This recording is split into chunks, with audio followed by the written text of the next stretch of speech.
Hello everyone and welcome to Grounded 2 with me, your host Crypto, a Crypto Gamer. And today guys, we are going to be taking a look at how to make a basic base and also how to do a base transfer as well. If you do enjoy the video guys, please like, share and subscribe, and we will be building up from the foundations as well as a small amount of expansion. So here we go, let's get into it. Right guys, so the first thing that you're going to want to do is you're basically going to want to build a bunch of pallets, bring all of your pallets over, and if you are doing a base transfer, just take everything that you need up to the hot dog stand. And what this will do is this will give you a nice flat area away from lots of enemies, and this will also allow you to then protect yourself from orc attacks. So what we'll do is we will also go through different building tips and methods. So as you seen a moment ago there guys, if you actually hold down X when you're putting down your blueprints, you can actually move them all along wherever it is that you're going, and then you can from there build massive amounts of blueprints in a very large area. So what I would suggest is, for an example, is going to the edge of where you want, going down and then going straight across as far as you need, and then you can just basically lay them all down. I'll show a better example of this later on in the video. So yeah, I decided I was going to expand the clay base because I wanted to eventually fill in some of the gaps where you can actually fall through. And eventually in later videos I will be making a much larger base guys. So this is just the basic base to get you started, and this will give you enough storage to expand rapidly and in a large way. I personally really like this area of the park because it gives you so much space to make a larger base. And I have seen people do mega builds as well, which is really fun to see. So I'm going to be doing a whole series on this guys, and I really would like to know what you all think on it. So as you can see, we've gotten our clay foundations all built up, and now what we'll do is we will start to get ourselves ready to lay down the weed stem doors, windows and walls. So as you can see now, you can place down one and then another. You can do your corners first, which I would personally recommend, but as you can see, if you hold down X you can build multiple of these. Unfortunately, as far as I can tell, you can't actually rotate and then place, which I think Grounded should do that, allow you to do that, where you could just press the right trigger or the left trigger and then you could just carry on instead of having to then re-enter. But of course the game is also having to take into account that you're doing all this with some logic memory. So now, I think what we'll do is we will make it out of weed stems, and we will get the door sorted out. And with that, our basic first story blueprint has been formed.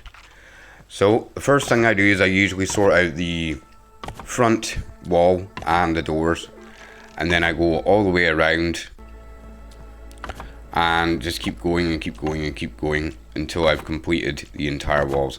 Now I have noticed that because you have to hold quite hard to completely do the walls, sometimes you're gonna mess it up or miss. Another really important tip that you're gonna have to understand as well, folks, is you want to keep whatever chests or whatever plank pallets that you've got that have the building materials as close to the areas as you can. So if you're building a mega structure, you'd be better off having 2 or 3 pallets relatively spread apart, but enough where for the middle segments you can actually draw upon the weed stems out of it. And I would also make sure that you are harvesting as much weed stems as possible, along with grass. Even if you think you've got enough, trust me, you've never got enough. Now as you can see, I decided to put a wee clay foundation ramp to make it easier to get in to our little house here, because the clay foundations sit perfectly on the top of the wood. And now we're going to start on the second layer, and we're going to put windows in the same place as we did the first layer, just to make everything look nice and neat and lined up. And then from here we are going to rinse and repeat the same process, where we take the blueprints all the way along, and this just makes things a lot quicker and easier. If you have been playing Grounded 1 or 2, I'd really like to know what you thought of the base building, and whether it's a major component for you or whether you're more into the combat and weapons side of things. So now we've almost got our second layer complete here, and from here we can start building all the way up and along. Now when you're on the first floor, it is genuinely easier to just then at this point start building. You don't actually need to build a second floor in order to do the walls. And I do find it is easier once you have got all the walls done, because then when you do start putting the floors down, it's less likely that you're going to accidentally fall out the edge of the building. This is also handy if you're making really big, tall, mega superstructures, as if you fall out of those particular heights, you might end up dying. I would also recommend that in the future you make sure that you can readjust your build for when things like the zipline come out, as this will be important, so having as many resources available on hand does make it easier.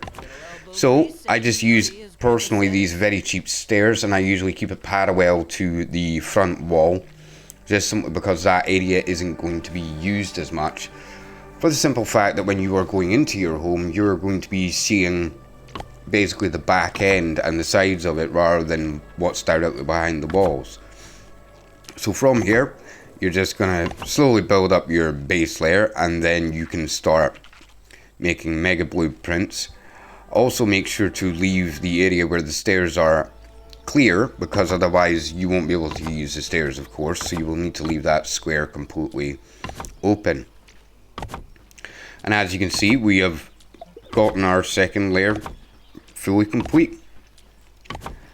And now we will get ready to actually put the roof on, which is going to be fantastic.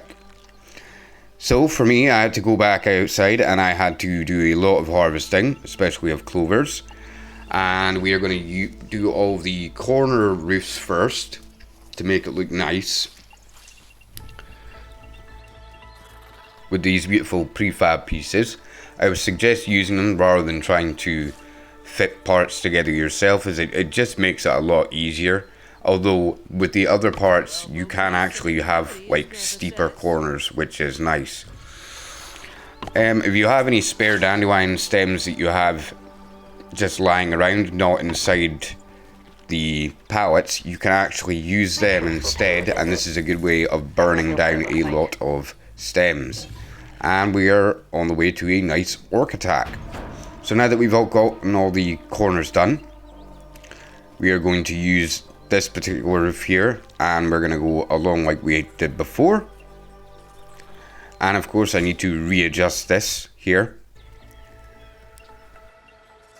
And now that the corner has been adjusted, we can carry on again all the way around till we have ourselves a nice sloped rim around the roof. Now I do know that in the future they will be adding the fireplace in the chimney, and these will then, you will need to either use the pieces that are given to you to actually pop it through the top of the roof. Like for an example, in Grounded 1 you could actually get a crow's feather roof with the actual chimney pot as one piece, or you could just do it yourself. It's not too difficult to do overall. So when that does come out in the future, it's going to be great. Now, because of the design of my base, I made sure that I had a central pillar. So I would have these particular ones on either side and then a gap in the middle. And what this would allow me to do then is then do this. So what you're going to do is you're going to build yourself a baseline staircase, and then a floor, and then another baseline staircase to take you up to the top of the roof. Now this is really important, because you are going to put this clover gable on top, and it's really important that you do this at both ends if you want the house to look good. And the reason why is because now we are going to use the gable roof here, and when we slot it in, those outer parts are now all sealed up, and it's going to look really, really nice. If you really wanted to, you could also put a corner piece on there and actually turn it into a nicer, more flush looking gable.